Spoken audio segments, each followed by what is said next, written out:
किंवदंती लॉकस्मिथ ने अपना पूरा जीवन समर्पित कर 4 सुरक्षित तिजोरियां बनाई, लेकिन कोई भी उन्हें नहीं खोल सका।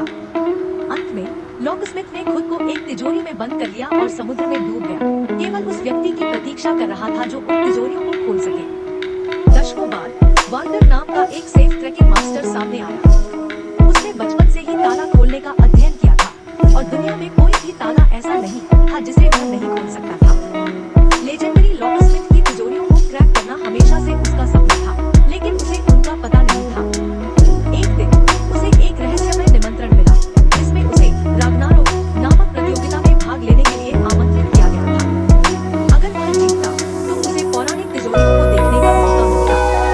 हालांकि जब वह पहुंचा तो प्रतियोगिता पहले ही शुरू हो चुकी थी और केवल शीर्ष 4 ही अगले चरण में जा सकते थे। ये सभी लॉक पिकिंग के मास्टर थे। वाल्टर ने शुरुआत की, लेकिन उसके बगल में बैठा लंबे बालों वाला व्यक्ति पहले ही पूरा कर चुका था। फिर दूसरा और तीसरा व्यक्ति भी पूरा कर चुके थे। वाल्टर ने गंभीरता से काम लिया और तिजोरी के अंदर की आवाज को ध्यान से सुना। हालांकि कुछ मिनट देरी से वाल्टर चौथे स्थान पर रहा और अगले चरण के लिए क्वालिफाई कर गया।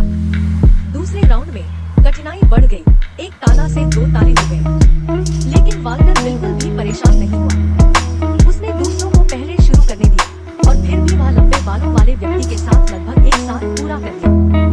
दोनों अगले राउंड के लिए क्वालिफाई कर गए। तीसरे और अंतिम राउंड में कठिन ग्रेट सुरक्षित तिजोरी थी।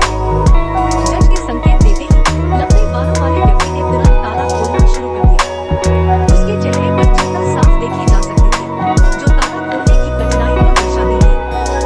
लेकिन वाल्टर फिर भी शांत था, यहाँ तक कि उसने लंबे बालों वाले व्यक्ति से बातचीत भी की। जब केवल 30 सेकंड शेष रह गए तो वाल्टर ने तिजोरी पर हाथ रखा।